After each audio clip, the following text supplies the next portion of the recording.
कुछ नियम पत्थर की लकीर माने जाते थे। पर क्या हो अगर कोई इन नियमों को ही तोड़ दे? आज हम एक ऐसी ही साइंटिफिक मिस्ट्री को सुलझाएंगे जहां एक नियम के टूटने से बायोलॉजी की पूरी समझ ही हमेशा के लिए बदल गई। और जानते हैं, यही सवाल हमें एक ऐसी खोज की तरफ ले गया जिसने हमें जीन्स की दुनिया को एक बिल्कुल नए नजरिए से देखना सिखाया। तो चलिए शुरू करते हैं ये सफर।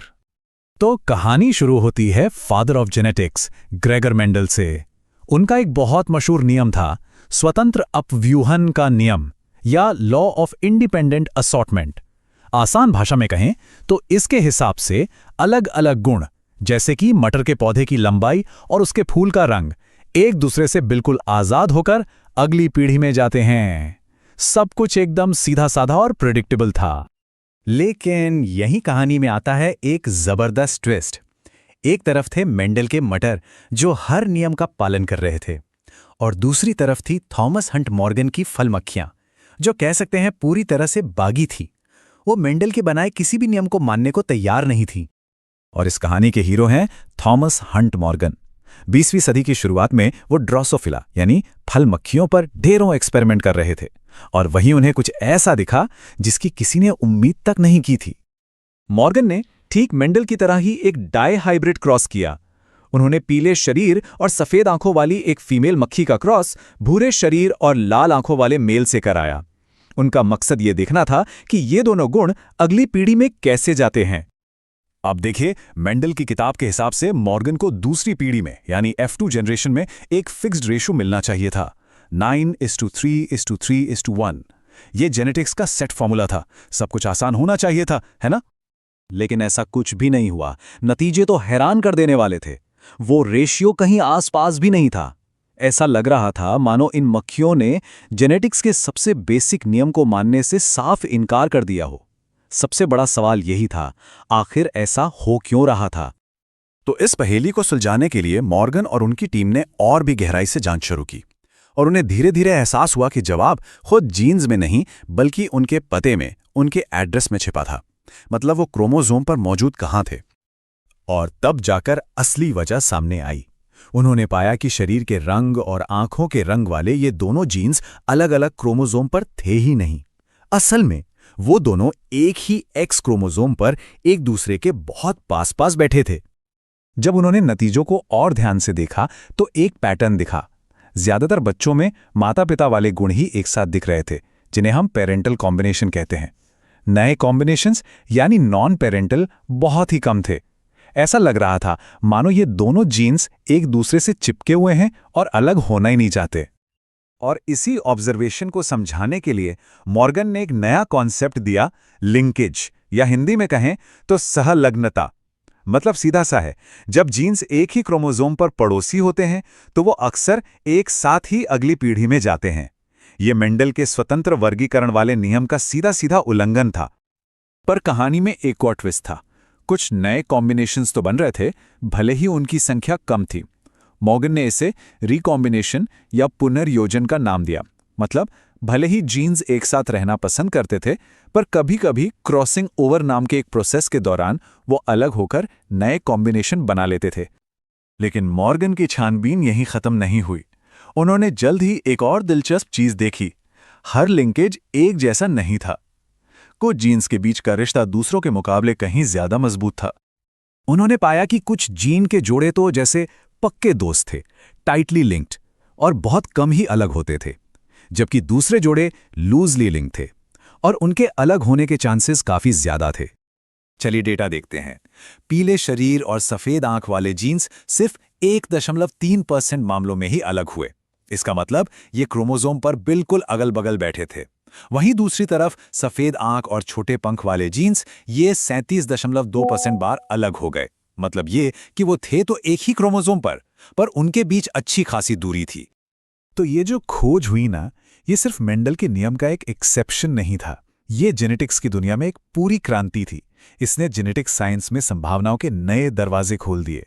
और इस क्रांति की मशाल को आगे बढ़ाया मॉर्गन के ही एक स्टूडेंट एल्फ्रेड स्टर्टवेंट ने। मॉर्गन के डेटा को देखकर उनके दिमाग में एक ऐसा आइडिया आया जो सब कुछ बदलने वाला था। स्टर्टवेंट का आइडिया सुनने में बहुत सिंपल, पर था एकदम जीनियस।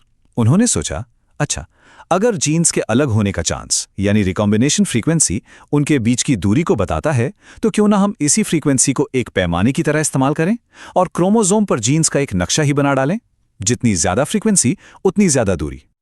और इसी एक लाइन ने जेनेटिक मैपिंग की नींव रखी। सोचिए जरा, एक नियम टूटा और हमें जीन्स की पूरी दुनिया का नक्शा बनाने का तरीका मिल गया। विज्ञान की यही तो खूबसूरती है। मॉर्गन और स्टर्टविंट ने जिस सफर की शुरुआत कुछ फल मक्खियों से की थी, उसी आइडिया ने, उसी नक्शे ने आगे चलकर हमें हमारे अपने जेनेटिक कोड यानी पूरे ह्यूमन जीनोम को मैप करने का रास्ता दिखाया। एक छोटी सी मक्खी, एक टूटा हुआ नियम, और हमें मिल गया खुद को समझने का एक पूरा ब्लूप्रिंट। है ना कमाल की बात? नमस्कार। आज हम एक ऐसी साइंटिफिक मिस्ट्री की तह तक जाएंगे जिसे सुलझाने में दशकों लग गए। सोचिए, एक ऐसा ब्रिलियंट आइडिया जो लगभग हमेशा के लिए खो ही गया था, और फिर कुछ ऐसे सुराग मिले जिन्होंने उसे वापस जिंदा कर दिया।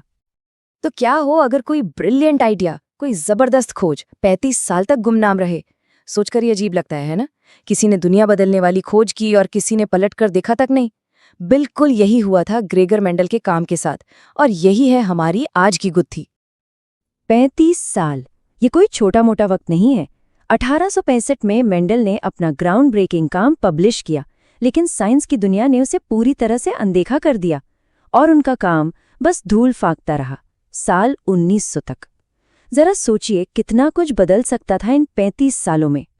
तो चलिए अपनी जासूसी शुरू करते हैं। पहला सवाल, आखिर मेंडल के इतने जरूरी काम को नजरअंदाज क्यों किया गया? ऐसा क्या था कि वो अपने समय से इतना आगे थे कि कोई उनकी बात समझ ही नहीं पाया? तो इसकी ना 4 बड़ी वजहें थीं। पहली, उस जमाने में कम्युनिकेशन आज जैसा तेज नहीं था, तो उनका काम ज्यादा लोगों तक पहुंच ही नहीं पाया। दूसरी वजह ये थी कि उनका आइडिया उस वक्त की मशहूर ब्लेंडिंग थ्योरी के एकदम खिलाफ था। तीसरी बात, उन्होंने बायोलॉजी को समझाने के लिए मैथ्स का इस्तेमाल किया, जो उस समय के बायोलॉजिस्ट के लिए बिल्कुल नई और सच कहें तो थोड़ी अजीब बात थी। और चौथी, और शायद सबसे बड़ी वजह, वो अपने फैक्टर्स का कोई फिजिकल सबूत नहीं दे पाए। और यही सबसे बड़ी रुकावट थी। देखिए, मेंडल बार बार इन रहस्यमयी फैक्टर्स की बात तो कर रहे थे, लेकिन वो ये नहीं बता पा रहे थे कि ये है क्या चीज, सेल में कहाँ होते हैं, किस चीज के बने होते हैं। जब तक कोई चीज दिखे नहीं, उसे साबित करना मुश्किल होता है। तो बिना किसी फिजिकल प्रूफ के उनके आइडिया सिर्फ एक थ्योरी बनकर रह गए। चलिए अब कहानी में 35 साल आगे चलते हैं। साल है 1900, और यहीं पर एक टेक्नोलॉजिकल ब्रेक थ्रू होता है। एक ऐसी तरक्की जो हमारे इस केस में पहला बड़ा सुराग लेकर आती है, और यकीन मानिए इसके बाद सब कुछ बदलने वाला था। और ये भी क्या गजब का इत्तेफाक था। साल 1900 में एक नहीं, 2 नहीं, बल्कि 3 अलग अलग साइंटिस्ट्स, डी व्रीज, कॉरेंस और वॉन तशर्माक ने एक दूसरे से अनजान मेंडल के उसी भूले बिसरे काम को फिर से खोज निकाला। रातों रात मेंडल के नियम फिर से साइंटिफिक दुनिया में चर्चा का विषय बन गए। लेकिन रुकिए, कहानी में एक और ट्विस्ट है। एक तरफ जहां मेंडल का काम दोबारा खोजा जा रहा था, वहीं दूसरी तरफ एक और क्रांति चल रही थी। टेक्नोलॉजी बेहतर हो रही थी, माइक्रोस्कोप और पावरफुल हो रहे थे, और इनकी मदद से साइंटिस्ट पहली बार सेल के न्यूक्लियस के अंदर, मतलब केंद्रक के अंदर झांक पा रहे थे। और वहां उन्हें जो दिखा वो कमाल का था। उन्हें धागे जैसी कुछ चीजें दिखीं जो सेल डिवीजन के ठीक पहले एक बहुत ही खास तरीके से बर्ताव कर रही थीं। इन पर डाई यानी रंग चढ़ाया जा सकता था, इसलिए इनका नाम पड़ा क्रोमोसोम, जिसका मतलब होता है कलर्ड बॉडीज या रंगीन पिंड। और यही क्रोमोसोम हमारे केस का सबसे अहम सबूत बनने वाले थे। तो अब एंट्री होती है हमारी कहानी के असली जासूसों की, वॉल्टर सटन और थियोडोर बोवेरी। ये वो 2 साइंटिस्ट थे जिन्होंने बिखरे हुए सुरागों को जोड़ा और जेनेटिक्स की इस बड़ी गुत्थी को सुलझाने में मदद की। उन्होंने एक बहुत ही हैरान करने वाली चीज नोट की। उन्होंने देखा कि ये जो नए नए खोजे गए क्रोमोसोम्स हैं, सेल डिवीजन के दौरान उनका बर्ताव हूबहू मेंडल के उन फैक्टर्स के नियमों जैसा था। मतलब 2 अलग अलग चीजें एक ही तरह से काम कर रही थीं। ये एक बहुत बड़ी खोज थी। यही वो आहा मोमेंट था। देखिए, एक तरफ है मेंडल के नियम कि फैक्टर्स जोड़ों में होते हैं और फिर अलग हो जाते हैं, और दूसरी तरफ है वो जो साइंटिस्ट्स माइक्रोस्कोप में देख रहे थे कि क्रोमोसोम्स भी जोड़ों में होते हैं और फिर ठीक वैसे ही अलग हो जाते हैं।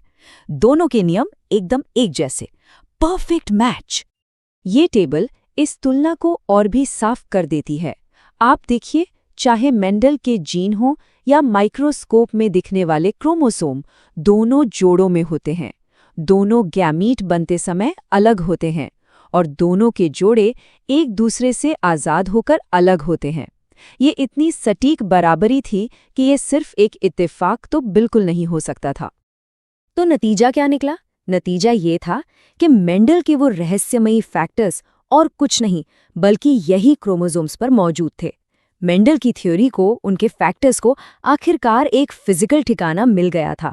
वो क्रोमोसोम्स पर ही रहते थे। और इसी जबरदस्त खोज ने बायोलॉजी की सबसे ज़रूरी थ्योरीज में से एक की नींव रखी। सटन और बोवेरी ने मेंडल के आइडियाज़ को सेल बायोलॉजी की खोजों के साथ जोड़कर एक नई राह दिखाई। और यहीं से जन्म हुआ क्रोमोसोमल थ्योरी ऑफ इनहेरिटेंस का। ये थ्योरी सीधी सी बात कहती है, जीन यानी मेंडल के फैक्टर्स क्रोमोसोम्स पर एक खास जगह पर होते हैं, और जब मियोसिस के दौरान क्रोमोसोम्स अलग होते हैं तो वही मेंडल के नियमों को फॉलो करते हैं। बस सिंपल। लेकिन साइंस में सिर्फ थ्योरी से काम नहीं चलता, उसे साबित भी करना पड़ता है। तो अब इस थ्योरी को एक्सपेरिमेंट के जरिए पक्का करने की बारी थी। और इस काम को अंजाम देने के लिए कहानी में एंट्री होती है थॉमस हंट मॉर्गन की और उनके एक छोटे से साथी की। मॉर्गन ने इस थ्योरी को टेस्ट करने का जिम्मा उठाया। अब उन्हें एक ऐसे मॉडल ऑर्गेनिज्म की जरूरत थी जिस पर आसानी से स्टडी की जा सके, जो जल्दी जल्दी बच्चे पैदा करें ताकि वो कई पीढ़ियों तक इनहेरिटेंस के पैटर्न को देख सकें। और उनका चुना हुआ मॉडल था फल मक्खी, यानी ड्रोसोफिला मेलानोगैस्ट्रा। और ये चॉइस एकदम परफेक्ट थी। क्यों? क्योंकि इनकी लाइफ साइकिल सिर्फ 2 हफ्ते की होती है, मतलब रिजल्ट फटाफट। एक बार में सैकड़ों बच्चे, मतलब डेटा ही डेटा। नर और मादा को पहचानना भी बहुत आसान। जेनेटिक्स की पढ़ाई के लिए इससे बेहतर और क्या हो सकता था। तो इन्हीं फल मक्खियों पर किए गए अपने शानदार एक्सपेरिमेंट्स के जरिए मॉर्गन और उनकी टीम ने ये साबित कर दिया कि हाँ, खास जीन खास क्रोमोसोम्स पर ही होते हैं।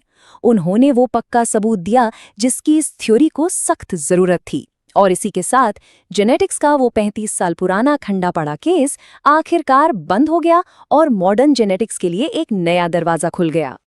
तो ये कहानी हमें एक बड़े सवाल पर लाकर छोड़ती है।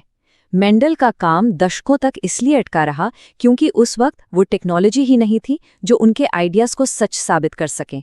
तो सोचिए, आज साइंस की दुनिया में ऐसे और कितने बड़े आइडियाज़ होंगे जो बस किसी नई टेक्नोलॉजी के इंतजार में हैं।